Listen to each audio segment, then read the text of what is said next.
So there is no UFC card on this weekend, but of course there is going to be a pretty stacked PFL card, and what you could also argue is technically the final Bellator event they're going to do, as now Bellator has been fully folded into the PFL brand, because the Bellator Lightweight Championship is on the line, and what I would argue is the biggest fight the PFL or Bellator could actually make right now, between Usman Nurmagomedov and Paul Hughes in that main event. Usman Nurmagomedov, of course, backed by Khabib, and Paul Hughes backed by Conor McGregor. They've really brought back I guess an iconic rivalry, an old rivalry, a rivalry that might not ever die. So that's kind of cool in the main event there, and they have marketed it as so. And then there is just some really good prospects from all over the world fighting on the undercard. It should be a pretty good card top to bottom. I am looking forward to it. It is going to be broadcast in the morning of Saturday this weekend because it is taking place in Dubai. 10:30 a.m. ET is the broadcast time on this card. I also will say that this is going to be a little bit of a faster prediction video from me, so hopefully that's not too bad. I know a lot of you guys like my longer in-depth ones, but this is going to be a bit of a quicker one as I have had a couple pretty busy days at work and I am quite tired. So hopefully that's all good. Let's now get into my predictions. So going off the order that I do have on Tapology, the first fight of the night is going to be between Mostafa, Abada, Rashed, Neda fighting against Haider Khan, and what is pretty much a striker versus grappler matchup at middleweight. Rashed Neda, he actually is the current Kung Fu national champion of Saudi Arabia, and it does show in his fights. He actually is a very powerful guy at middleweight, despite being somewhat small for the weight class. Now standing at 5'9", he is a lot shorter than his opponents typically are, but he does make up for it with pretty decent size, and I didn't think that he looked too small at middleweight, maybe aside from his fight against Corey Coupe, as Coupe was a bit bigger than him. But if you do watch his fights, he does have very good takedown defense. He was able to showcase that mostly in this matchup against Alexis Fontes, which of course was 5 years ago now at this point. But in that matchup, he was able to defend every takedown Fontes attempted until Fontes gassed out and he ended up getting the finish. He got a quick finish over Corey Coupe and then was able to follow that up with a win recently for PFL MENA. He fights now against Haider Khan. Haider Khan is a prospect out of the UK. He has, for the most part of his career, not really fought the best level of competition, as if you do go through here, he has really dominated throughout his career, not really against the best opponents. You can watch a few of these matchups on YouTube, but they are somewhat hard to find. And then of course he did fight for Anthony Pettis FC, which is on UFC Fight Pass.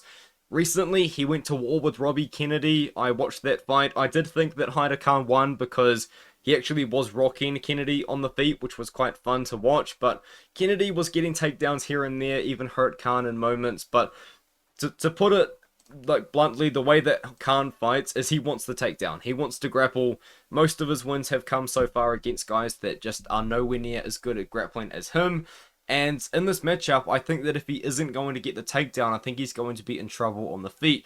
Now, unlike most grapplers that aren't the best strikers, he actually does look quite comfortable in the striking.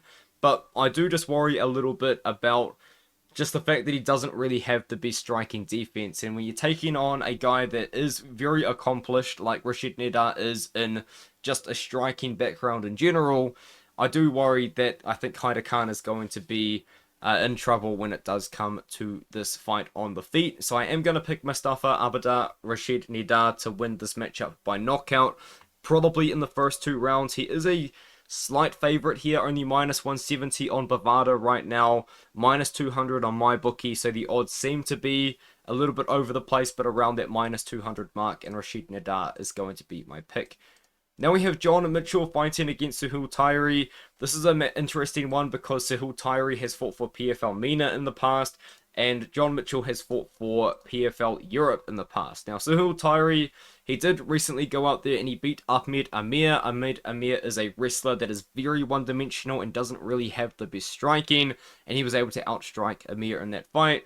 But then he went out there against Mohsen Mohammed Saifi, who is one of the most fun fighters to watch because he's a 5'5" striker that just somehow managed to strike from range, and he outstruck the 5'11" Tairi for 3 rounds from range. It was quite impressive to watch, but not so good to watch if you're trying to come up with a reason for Tairi to win this matchup as a big underdog.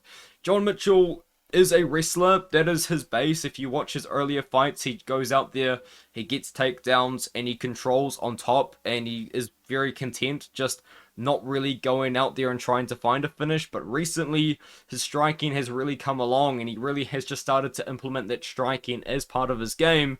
And I even think in this matchup against Tairi, especially after what I just saw against Mohamed Saifi, I think that John Mitchell could arguably have a striking advantage in this matchup. So I think that Mitchell's going to be pretty safe on the feet, but then he can also wrestle if he wants to. And I think that in that's going to give him more options, and I do think that those options are going to lead to a Mitchell win by decision. John Mitchell's minus 700, very wide on the odds, but I am somewhat confident in Mitchell to go out there and get it done. This is a very wide odds fight that I'm not as confident in. This is Hadi Omar Al-Hussaini, now fighting against Ruel Panales. Ruel Panales, of course, was actually on the road to UFC tournament. His first fight was actually skipped because his opponent missed weight. But he did go out there and he did put on a decent enough performance against Kiru Sahota. Now, he did, of course, lose the fight pretty clearly. He was outstruck 2-1. And he did defend one takedown from Sahota out of 2 attempts, which was good to see, considering when I was actually watching Ruel Panales' fight, it looked like he was a very good striker, but it looked like he just didn't really have any wrestling whatsoever. And I think that actually this matchup against Nurmagomedov is a pretty decent kind of way to see it. Because although Panales looks like the much better striker and he does have a pretty good arsenal with his kicks, it looked like he was struggling a bit in the wrestling against a guy that just didn't really seem to be the best prospect in the world. And then he went out there against Sahota, who can grapple, who can wrestle, and he did defend one takedown, even though Sahota only attempted one. Two attempts. Panales actually attempted 5 takedowns in that fight, which is odd as he is a striker, and I don't really still know how good that wrestling is. And it's going to be tested against Omar Al-Hussaini here, because Hussaini, he is a wrestler. He is going to be nowhere near as good in the striking as Panales. He doesn't look very comfortable. He just pushes forward with his hands very high, almost spaced out like this, and he just throws punches until he can get a takedown attempt off. And he wants to shoot for takedowns over and over and over and over again, and he can get hit. He was knocked down and dominated in the second round in his draw here against Abzak, and then of course in his wins he does go out there and he wrestles. But he's quite small. He's 5'4", going to be slightly smaller than Panales here in the height. But I do just think, just given the style, Hussaini's going to go out there and just wrestle over and over and over again. Hussaini's a big favorite right now. I believe if I just look at the odds right now, he is minus 350. I think to stay away from this fight, if anything, out of all of the big underdogs on the card, I actually think that Panales probably has the best chance to pull off the upset with a knockout. But I am still going to pick Al-Hussaini with a very low confidence pick here. Just avoid it. I think a lot of people will probably look at the price tag and want to parlay Al-Hussaini. I just recommend not doing it, just in case Panales genuinely does have good takedown defense that maybe has been improving recently. Mirafzal Akhtamov is another national champion in striking. He's actually a kickboxing champion, in the national kickboxing champion of the United Arab Emirates, but he's also a hand-to-hand combat national champion in Uzbekistan. So this guy does have good striking, and he is pretty big for the weight class. 5'10", he's not super tall like someone like, Jalen Turner or even like Dan Hooker, but he definitely is a big guy for the weight class, and he actually fought a couple of times recently for the LFA and got a couple big KO wins. This guy here, Keith Dawson, to be honest, didn't really look like he had great striking defense. He wasn't moving his head and eventually just got caught really badly. But then he recently did go out there and he beat Scotty Stockman, and he started that off by hurting Stockman on the feet. Stockman shot for a desperate takedown, and Akhtamov, just given how rocked Stockman was, pulled guillotine in that matchup. He fights against Mike Thompson. Mike Thompson, just kind of like Haider Khan, hasn't really fought the best levels of competition, but you can go out there and you can find a lot of these fights on YouTube. He is very fun to watch, I will admit. But in all honesty, once again, he is going out there and he is just fighting guys that just aren't anywhere near as good as him. And the way that he fights, is he just runs forward with his chin up in the air and he just throws down and he wants to scrap. Very fun fights to watch, but also not really the most high level, and I do worry about the striking defense. Just to correct Tapology, he literally knocked out Rodrigo Mayag in like 20 seconds. It was quite fun. It was quite fun. But I do just kind of worry about the level of competition. I worry about the striking defense of Thompson, and he's now fighting a guy. Although Thompson is listed as 6 foot, he's a pretty thin guy. Like, he's quite small for 155 despite that height. He's fighting a massive, powerful striker, a guy with national championships in striking. I think that Akhtamov is going to go out there. I think he's going to deal with the initial brawl of Thompson, as he's a very patient striker. And I think he's going to time something and end up landing on Thompson and winning by knockout. Akhtamov, I apologize, I've probably been saying his name wrong the whole time, is minus 550 on BetOnline, and Thompson is plus 400. I'm quite confident in Akhtamov to go out there and win by knockout in the first round. This is another fight where the odds are wide and the confidence is low. In fact, I actually don't think the odds are too wide for this one here, because Yakub Sulimanov is minus 225 and Jarrah Hussein Al-Silawi is plus 185. I expect that line to actually close as more and more people go out there and they do their tape study on this fight. Now, once again, I think that the underdog has a very good chance of winning, but I just can't pick Jarrah Hussein Al-Silawi again. Not after last time. Not after last time. I picked him to win against Omar Al-Dafrari, and it turns out that chin really is done. That chin just doesn't exist anymore. It's over. It's just gone. He got knocked out in the first round, and that really kind of confirms it for me. Now, the sad thing about Al-Silawi is this guy was really good. He truly was a fantastic striker, and just kind of an all-round MMA fighter, but I personally considered him as mostly a striker, and he has good wins. He has a win over Ibragimov. This is the Lazy King, by the way. He holds a win over Ismail Nadeyev, who recently come back into the UFC and got a win.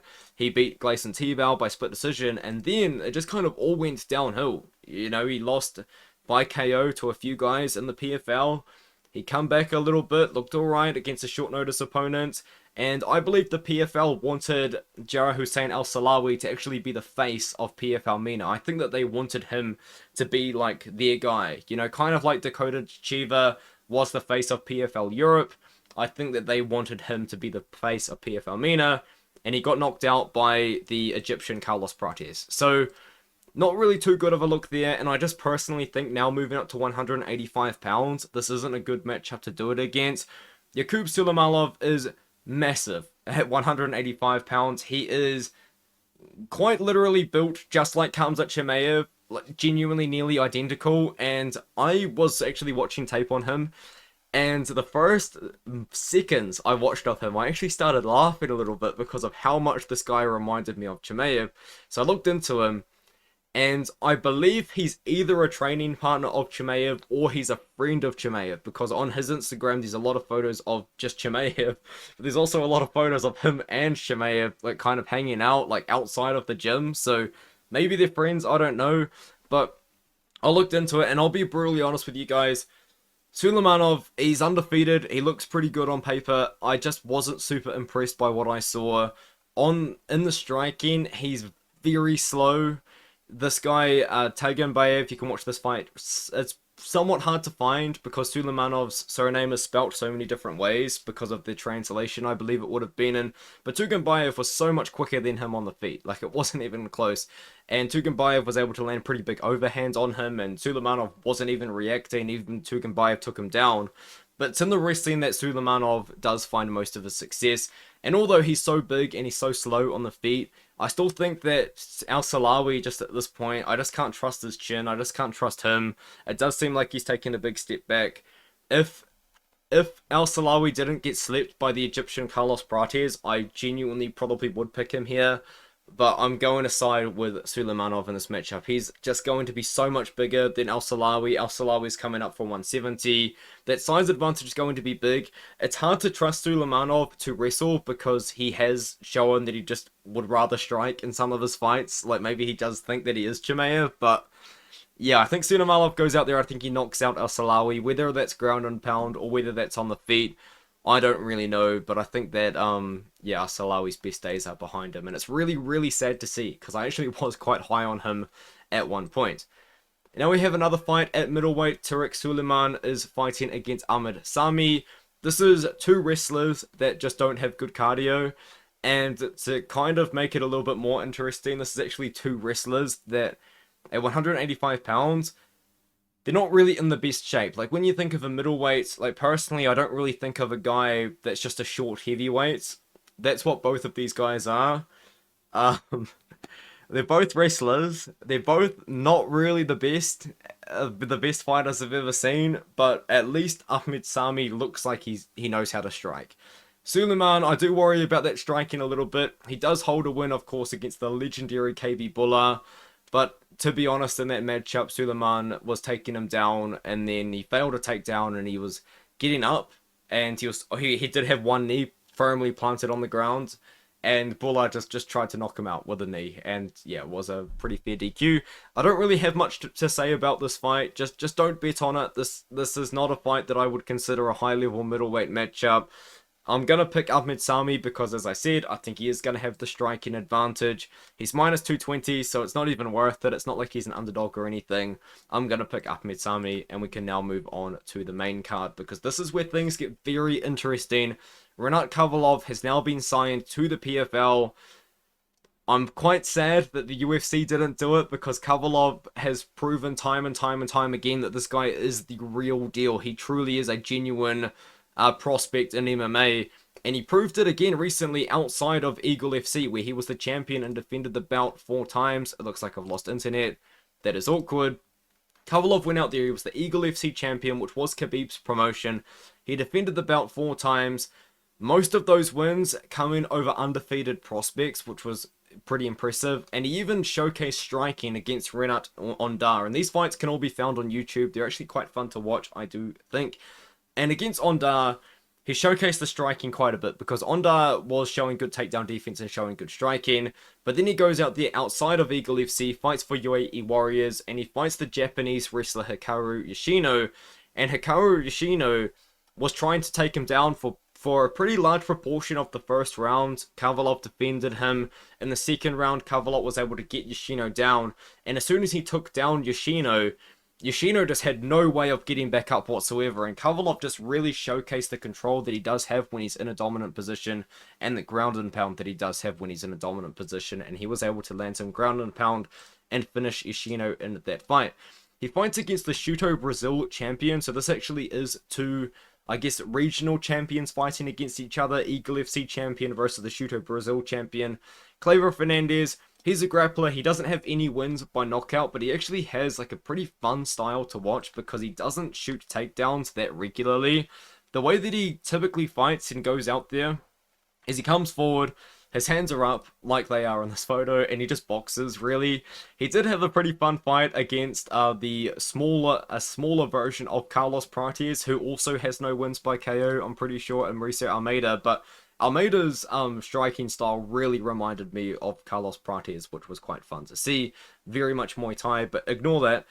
Against Almeida, the way that he won the fight was he started pretty slow, and he just had good cardio, and Almeida was completely death-gassed in the third round. He literally, with about 3.5 minutes to go in the third round, took a very deep breath, because he was gassed, put his hands on his knees, and Fernandez just landed a big overhand right and knocked him down. That's how tired he was. Eventually got the finish in the 5th round. Pretty fun fight, I will admit, but to be honest with you, I just don't see Fernandez being able to defend any of Khabilov's takedowns. And the thing about Khabilov is he has shown that he can strike against a pretty decent striker in Rinat Ondar. And Rinat Ondar has gone on to get a couple of decent wins. I believe he now fights for ACA. Rinat Khabilov's the pick. I think he wins by KO. I think it probably is going to be due to ground and pound. Fernandez is a good grappler, but I think that Khabilov is just going to be better. And in all honesty, once again, he's minus 2,000. That's $1.05 in decimal odds. It's not worth putting in your parlays, but I do think that Khabilov wins, and I am very much excited to see how he goes against some of the other bantamweights that are signed to PFL. Ibragimov, is now another prospect fighting against Kenny Moknowana.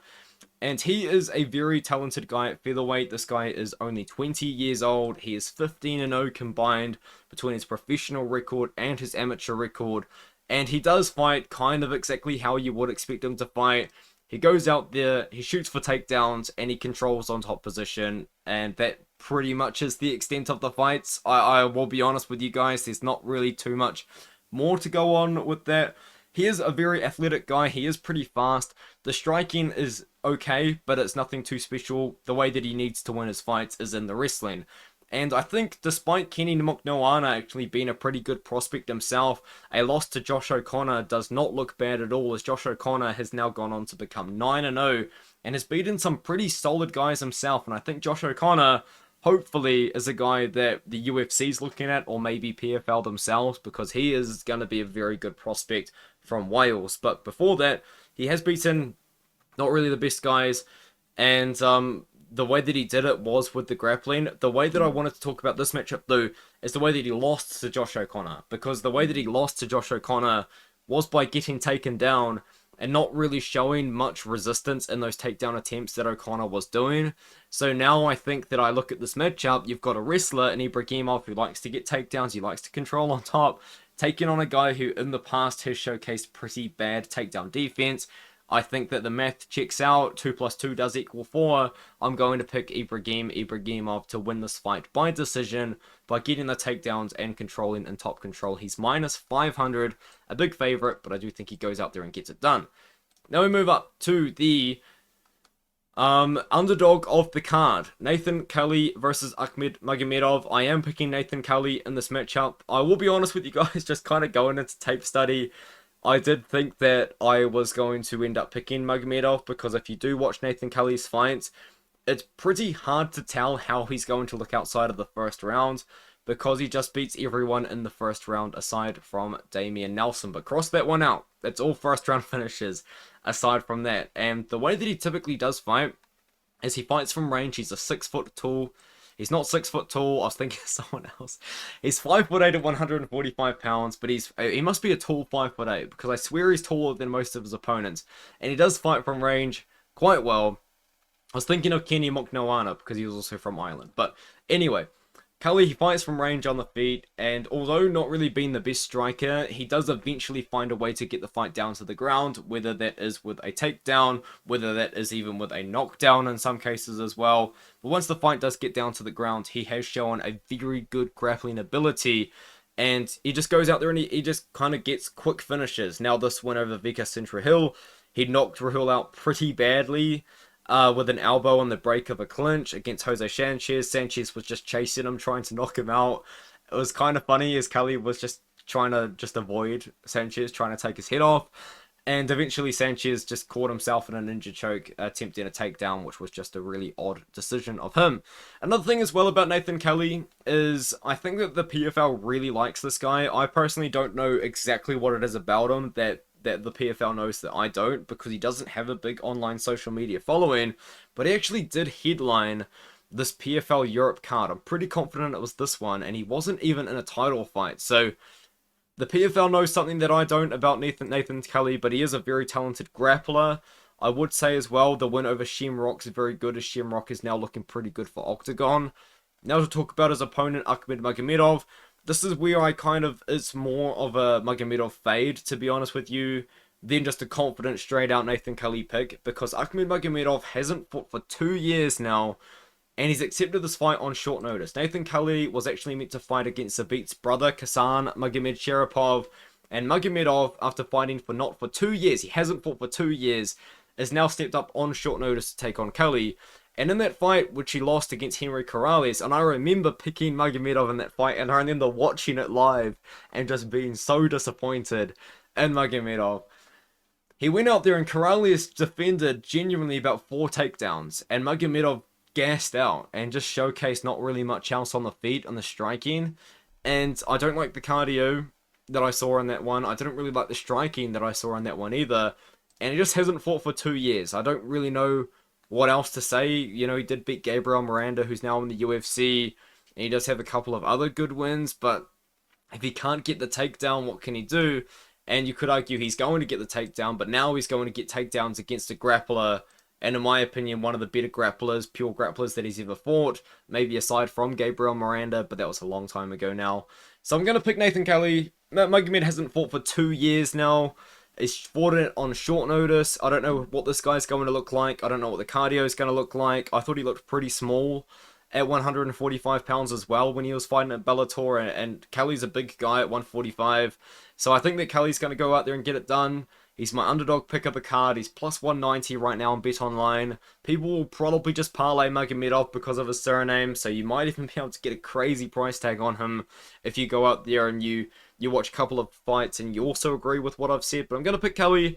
The public's agreeing with Kelly. I think that Kelly goes out there. I think he wins. I think he wins by submission, and I think he wins by submission in the second or the third round. I think Magomedov could just gas again. We have no idea what this guy's going to look like come fight night.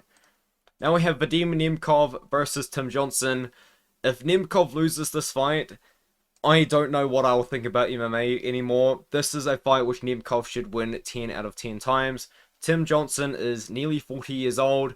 He's accepted this fight on very short notice because Nemkov has actually gone through multiple different opponent changes. He was meant to fight Corey Anderson, and then he was meant to fight Ante DeLiha, and then finally they've called up Tim Johnson, and Tim Johnson has now accepted the fight.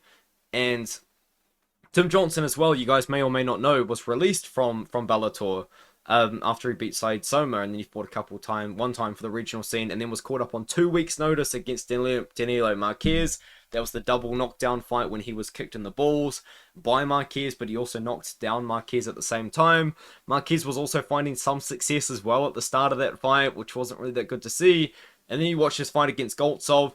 Goltsov takes him down pretty much immediately, and it looked like Tim Johnson genuinely had no idea what to do off his back whatsoever, despite having nearly 30 professional fights.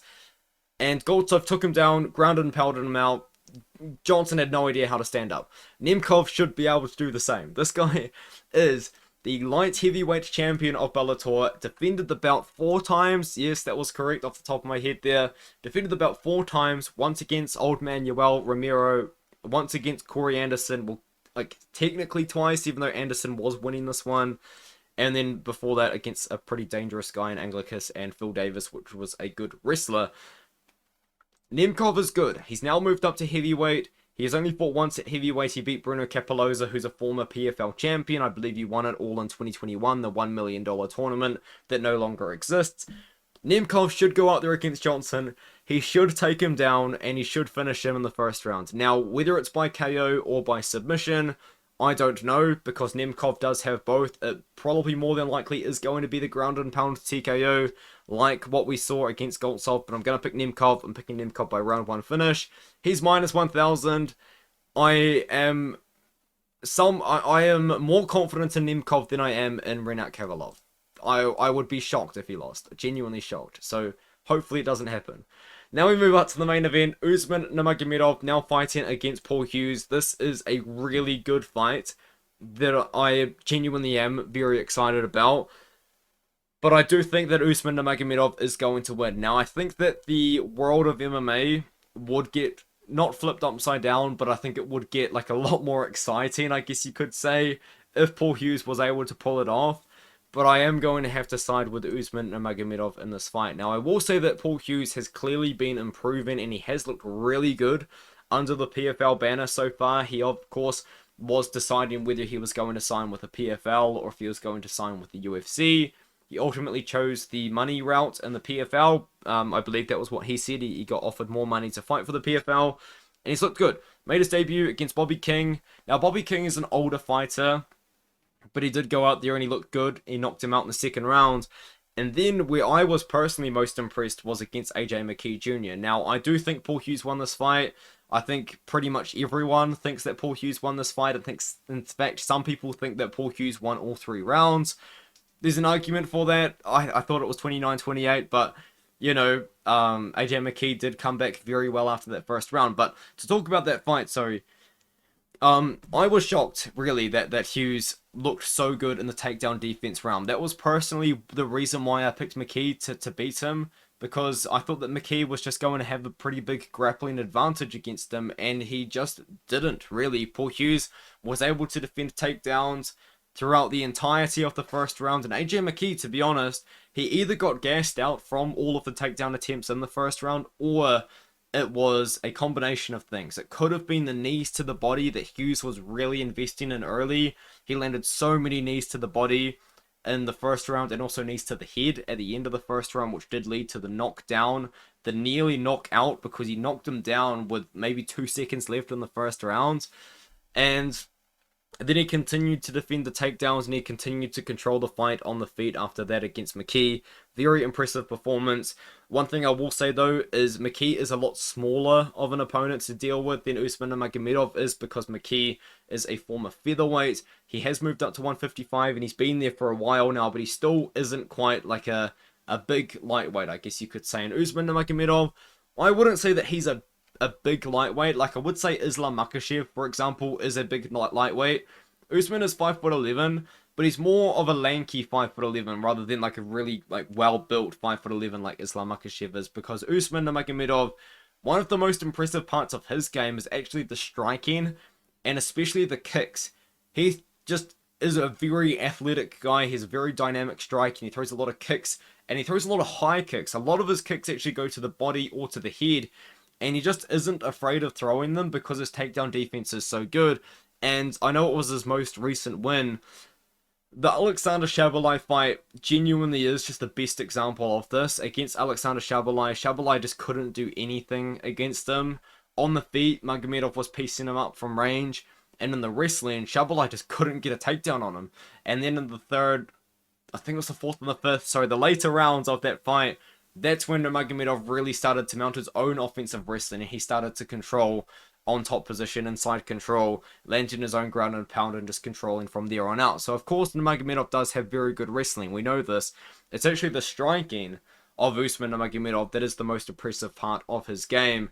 And I think that Usman Nurmagomedov, you know, of course Islam Makhachev is there, but I guess like if they were to fight against each other, I think Usman would give Islam a pretty good fight. But of course that will probably never happen, unfortunately. But I do think Usman Nurmagomedov does remain undefeated. I do think he can beat Paul Hughes here. The thing about Paul Hughes, though, is he is going to have a very good chance of knocking him out. Hughes has shown that he does have a lot of power in the hands, and he has gone out there and he has beaten very good guys prior to the PFL signing. Now, this was a short notice replacement, but he absolutely dominated Jordan Vasenik in the rematch. He's got a win over Morgan Charrier, who's now in the UFC, finding decent success, I would say. I just think that Paul Hughes, he has shown that he can box, he can land with big power, and he can defend takedowns against elite wrestlers like AJ McKee Jr.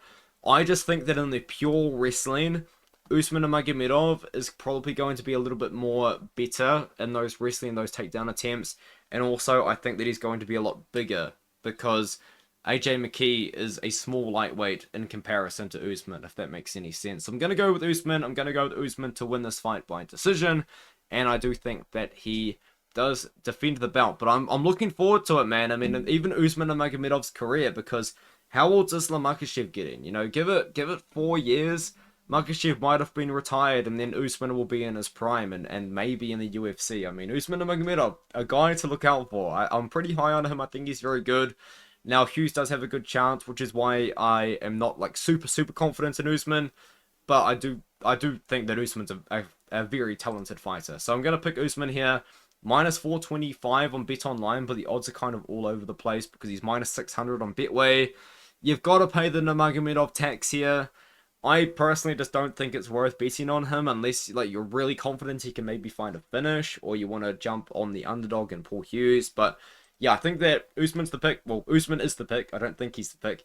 And that's it for the video. So let me know what you think in the comments below. That's my PFL breakdown for the first PFL card of the year. I'm very interested in general about how the PFL is going to look in the future, because they've changed the tournament format, which personally, I love it. I really do. I really liked Bellator's tournament format, so I'm very happy that they have gone and done that themselves.